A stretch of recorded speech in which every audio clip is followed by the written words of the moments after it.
Bonjour, une vidéo sur la respiration pilates. Donc c'est une respiration qu'on va garder, que vous allez garder durant tous les mouvements pilates. Ça fait partie de la méthode. Alors pour ça, tout d'abord, je vous invite à observer votre respiration actuelle en mettant une main sur le ventre et observer le mouvement du ventre à votre respiration. Et puis une main au niveau des côtes flottantes.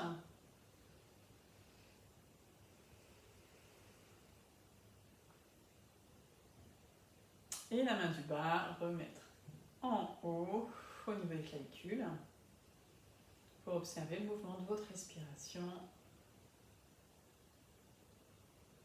Voilà, tout le tronc participe à la respiration naturelle.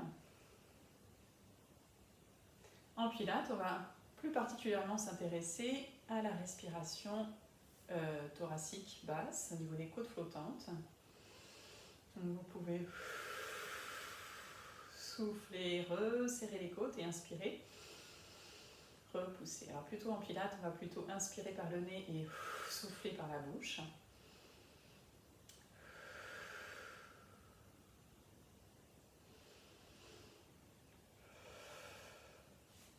Vous pouvez aussi mettre les mains un pouce derrière et les doigts devant pour repousser les mains à l'inspiration et souffler comme si vous aviez un accordéon dans les mains.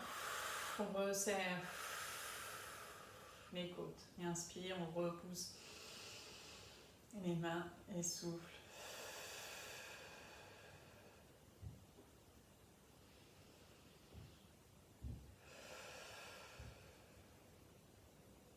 Voilà, c'est important de bien essayer d'ouvrir. Au début, c'est pas forcément facile, mais au bout d'un temps, on s'y habitue. C'est important pour pouvoir bien s'oxygéner pendant les mouvements pilates.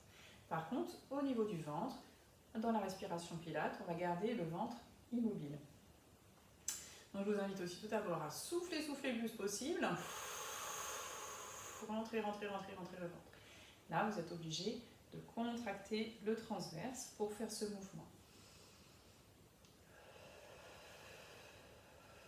Donc quand vous soufflez le plus possible, c'est comme si vous aviez une ceinture, là, cran numéro 10.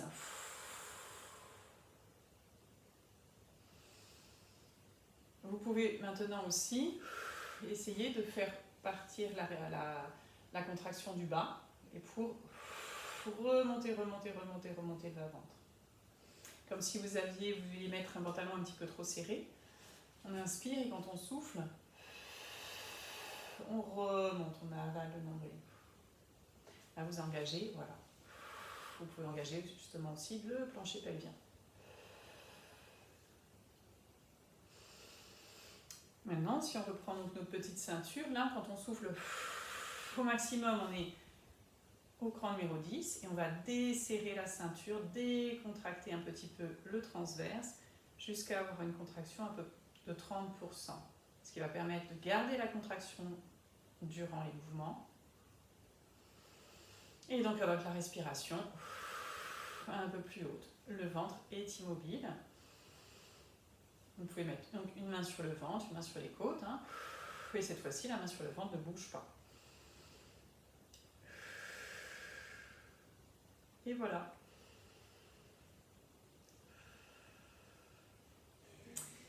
C'est important aussi, comme ça vous avez un gainage au niveau du bas du dos. C'est important donc, dans les mouvements pilates de travailler comme ça votre ventre, votre centre. C'est là où vous allez du coup pouvoir travailler en sécurité, notamment au niveau du dos. Et bien vous êtes prête à pratiquer, prêt aussi. À bientôt!